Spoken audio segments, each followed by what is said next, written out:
गृहस्थ बड़ा या सन्यासी। प्राचीन समय की बात है। किसी नगर में एक विचित्र राजा रहता था।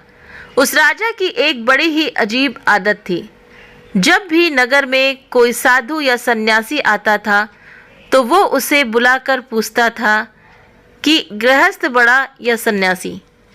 जो भी बताता कि गृहस्थ बड़ा है वो राजा उससे कहता था कि तो फिर आप सन्यासी क्यों बने, चलिए गृहस्थ बनिए। तो इस तरह वो उस सन्यासी को भी गृहस्थ बनने का आदेश देता था। फिर क्या हुआ कि जो बताता कि सन्यासी बड़ा है वो उससे प्रमाण मांगता था। जो यदि वो प्रमाण न दे सके तो राजा क्या करता था उसके साथ में कि वो उसे भी गृहस्थ बना देता था। तो इस तरह कई संत आए और उन्हें सन्यासी से गृहस्थ बनना पड़ा। इसी बीच एक दिन नगर में एक महात्मा का आगमन हुआ।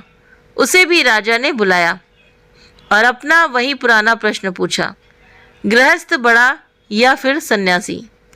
महात्मा बोले, राजन, ना तो गृहस्थ बड़ा है ना ही सन्यासी। जो अपने धर्म का पालन करे वही बड़ा है।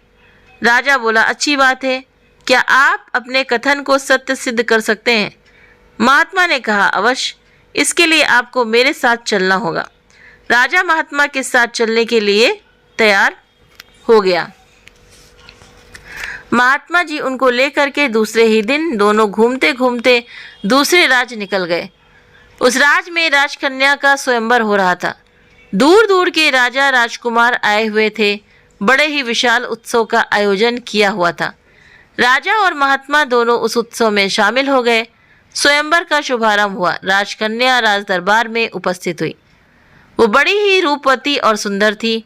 सभी राजा और राजकुमार स्तब्ध होकर उसे देख रहे थे और मन ही मन उसे पाने की कामना कर रहे थे। राजकन्या के पिता का कोई वारिस नहीं था, इसलिए महाराज राजकन्या द्वारा स्वयं वरित राजकुमार को ही अपने राज्य का उत्तराधिकारी घोषित करने वाला था।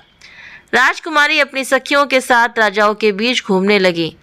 वहां उपस्थित सभी राजाओं को देखने के पश्चात भी उसे कोई पसंद नहीं आया।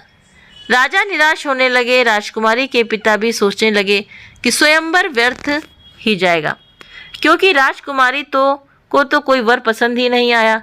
तभी वहां एक तेजस्वी सन्यासी का आगमन हुआ। सूर्य के समान उसका चेहरा कांति से चमक रहा था। तभी राजकुमारी की दृष्टि उस युवा सन्यासी पर पड़ी। देखते ही राजकुमारी ने अपनी वरमाला उसके गले में पहना दी। अचानक वे इस स्वागत से वो युवा सन्यासी अचंभित हो गया। उसने तुरंत वस्तु स्थिति को समझा और तत्क्षण उस माला को अपने गले से निकालते हुए कहा, हे देवी, क्या तुझे दिखता नहीं मैं एक सन्यासी हूँ? मुझसे विवाह के बारे में सोचना तेरी भूल है। तभी राजा ने सोचा, लगता है ये कोई भिखारी है जो विवाह करने से डर रहा है। उन्होंने अपनी घोषणा दोबारा दोहराई, हे युवक, क्या तुम्हें पता भी है मेरी पुत्री से विवाह करने के बाद तुम इस संपूर्ण राज्य के मालिक हो जाओगे? क्या फिर भी तुम मेरी पुत्री का परित्याग करोगे? सन्यासी बोला, राजन, मैं सन्यासी हूँ और विवाह करना मेरा धर्म नहीं है। आप अपनी पुत्री के लिए कोई अन्य वर देखिए। इतना कहकर वो वहां से चल दिया। किंतु वो युवक राजकुमारी के मन में बस चुका था। उसने भी प्रतिज्ञा की कि मैं विवाह करूंगी तो उसी से, अन्यथा अपने प्राण त्याग दूंगी। इतना कहकर वो भी उसके पीछे पीछे चली गई। वो राजा और महात्मा जो ये वृत्तांत देख रहे थे, उनमें से महात्मा ने कहा, चलो हम भी उनके पीछे चलकर देखते हैं क्या परिणाम होता है। वो दोनों भी राजकुमारी के पीछे पीछे चलने लगे। चलते चलते वो एक घने जंगल में पहुंच गए। तभी वो युवा सन्यासी तो कहीं अदृश्य हो गया और राजकुमारी अकेली रह गई। घने जंगल में किसी को न देख राजकुमारी व्याकुल हो उठी। तभी ये राजा और महात्मा उसके पास पहुंच गए और उन्होंने राजकुमारी को समझाया। ये दोनों उसे उसके पिता के पास छोड़ने के लिए ही ले जाने लगे। वो जंगल से बाहर निकले ही थे कि अंधेरा हो गया। सर्दी की काली अंधियारी रात थी। भटकते भटकते ये तीनों एक गांव में पहुंचे। ये गांव के चौपाल पर जाकर बैठ गए। बहुत सारे लोग वहां से गुजरे, लेकिन किसी ने इन ठंड से ठिठुरते मुसाफिरों का हाल तक नहीं पूछा। तभी वहां से एक गाड़ीवान गुजरा। वो अपनी पत्नी और बच्चों के साथ खेत से घर आ रहा था। उसने देखा कि वो तीनों ठंड से ठिठुर रहे हैं। वो उनके पास गया और पूछताछ की तो महात्मा ने भटकते हुए मुसाफिर बता दिया। किसान बोला, हे अतिथि देव, अगर आप चाहें तो आज रात मेरे घर ठहर सकते हैं। वे उनको घर ले गया, भोजन की पूछी और भोजन करवाया। उस दिन उनके घर में ज़्यादा अनाज नहीं था, अतः किसान और उसकी पत्नी ने अपने हिस्से का भोजन अतिथियों को करवा दिया और स्वयं भूखे ही सो गए। सुबह हुई, राजकन्या को उसके पिता के पास छोड़कर राजा और सन्यासी दोनों वापस अपने नगर को चल दिए।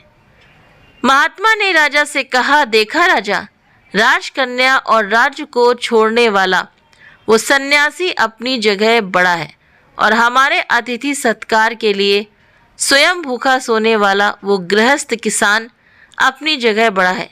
एक तरफ सन्यासी ने राज वैभव और रमणीक का तनिक भी मोह न करके अपने धर्म का पालन किया है, इसलिए वो निश्चय ही महान है। दूसरी तरफ उन दंपति ने अपना व्यक्तिगत स्वार्थ न देखकर अतिथि सेवा को प्रधानता दी, इसलिए वो दोनों भी निश्चय ही महान हैं। किसी भी देश, काल और परिस्थिति में अपने धर्म कर्तव्य का पालन करने वाला मनुष्य ही बड़ा होता है। फिर चाहे वो गृहस्थ हो या सन्यासी, कोई फर्क नहीं पड़ता। इसी तरह महात्मा ने अपनी बात उनको बताई और बोले कि किस तरह से अब इससे समझ में आता है कि सन्यासी अपनी जगह है और गृहस्थी अपनी जगह है।